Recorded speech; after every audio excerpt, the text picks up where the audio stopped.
Day 2, Genesis 3, Chapter 1. Now the serpent was the most cunning of all the wild animals that the Lord God had made. He said to the woman, "Did God really say you can't eat from any tree in the garden?" The woman said to the serpent, "We may eat the fruit from the trees in the garden, but about the fruit of the tree in the middle of the garden, God said, 'You must not eat it or touch it, or you will die.'" "No, you will not die," the serpent said to the woman. "In fact, God knows that when you eat it, your eyes will be opened and you will be like God, knowing good and evil." Then the woman saw that the tree was good for food and delightful to look at, and that it was desirable for obtaining wisdom. So she took some of its fruit and ate it. She also gave some to her husband who was with her, and he ate it. Then the eyes of both of them were opened, and they knew they were naked. So they sewed fig leaves together and made loincloths for themselves. Then the man and his wife heard the sound of the Lord God walking in the garden at the time of the evening breeze. And they hid themselves from the Lord God among the trees of the garden. So the Lord God called out to the man and said to him, "Where are you?" And he said, "I heard you in the garden, and I was afraid because I was naked, so I hid."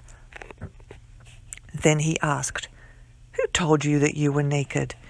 Did you eat from the tree that I commanded you not to eat from?" Then the man replied, "The woman you gave to be with me, she gave me some fruit from the tree, and I ate." So the Lord God asked the woman, "What is this you have done?" And the woman said, "It was the serpent. He deceived me, and I ate." Then the Lord God said to the serpent, "Because you have done this, you are cursed more than any livestock, and more than any wild animal. You will move on your belly and eat dust all the days of your life. I will put hostility between you and the woman, and between your seed and her seed. He will strike your head, and you will strike his heel." He said to the woman, "I will intensify your labor pains. You will bear children in anguish. Your desire will be for your husband, yet he will dominate you." And he said to Adam, "Because you listened to your wife's voice and ate from the tree about which I commanded you, do not eat from it. The ground is cursed because of you. You will eat from it by means of painful labor all the days of your life. It will produce thorns and thistles for you, and you will eat the plants of the field. You will eat bread of the sweat of your brow until you return to the ground, since you were taken from it. For you are dust, and you will return to dust." Adam named his wife Eve because she was the mother of all the living. The Lord God made clothing out of skins for Adam and his wife, and he clothed them. The Lord God said, "Since man has become like one of us, knowing good and evil, he must not reach out and also take from the tree of life and eat and live forever." So the Lord God sent him away from the Garden of Eden to work the ground from which he was taken. He drove man out, and east of the Garden of Eden he stationed cherubim with a flaming, whirling sword to guard the way to the tree of life. Chapter 4, verses 1 through 26. Adam knew his wife Eve intimately, and she conceived, and she gave birth to Cain. She said, "I have had a male child with the Lord's help." Then she also gave birth to his brother Abel. Now Abel became a shepherd of a flock, but Cain cultivated the land. In the course of time, Cain presented some of the land's produce as an offering to the Lord, and Abel also presented an offering, some of the firstborn of his flock and their fat portions. The Lord had regard for Abel and his offering, but he did not have regard for Cain and his offering. Cain was furious, and he was downcast. Then the Lord said to Cain, "Why are you furious, and why are you downcast? If you do right, won't you be accepted? But if you do not do right, sin is crouching at the door. Its desire is for you, but you must master it." Cain said to his brother Abel, "Let's go out to the field." And while they were in the field, Cain attacked his brother Abel and killed him. Then the Lord said to Cain, "Where is your brother Abel?" "I don't know," he replied. "Am I my brother's guardian?" Then he said, "What have you done? Your brother's blood cries out to me from the ground. So now you are cursed with alienation from the ground that opened its mouth to receive your brother's blood that you have shed. If you work the land, it will never again give you its yield. You will be a restless wanderer on the earth." But Cain answered the Lord, "My punishment is too great to bear. Since you are banishing me today from the soil, and I must hide from your presence and become a restless wanderer on the earth, whoever finds me will kill me." Then the Lord replied to him, "In that case, whoever kills Cain will suffer vengeance 7 times over." And he placed a mark on Cain so that whoever found him would not kill him. Then Cain went out from the Lord's presence and lived in the land of Nod, east of Eden. Cain knew his wife intimately, and she conceived and gave birth to Enoch.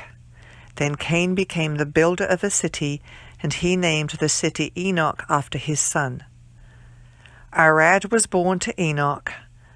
Arad fathered Mahujal. Mahujal fathered Methuselah. Methuselah fathered Lamech.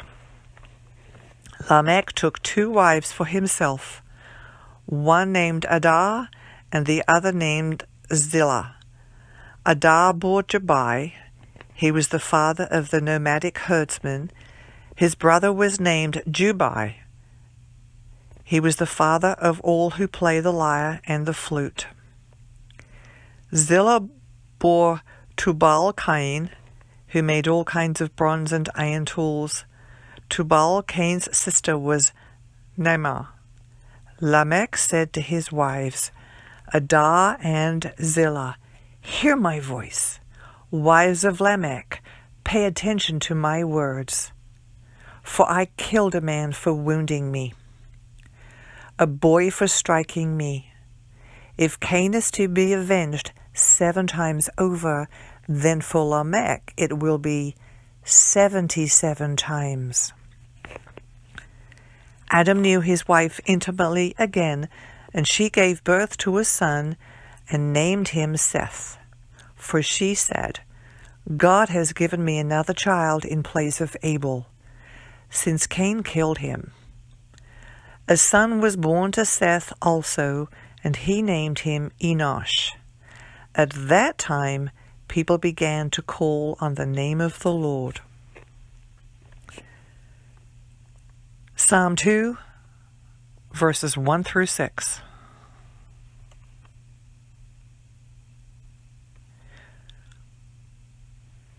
Why do the nations rebel and the peoples plot in vain? The kings of the earth take their stand, and the rulers conspire together against the Lord and his anointed one.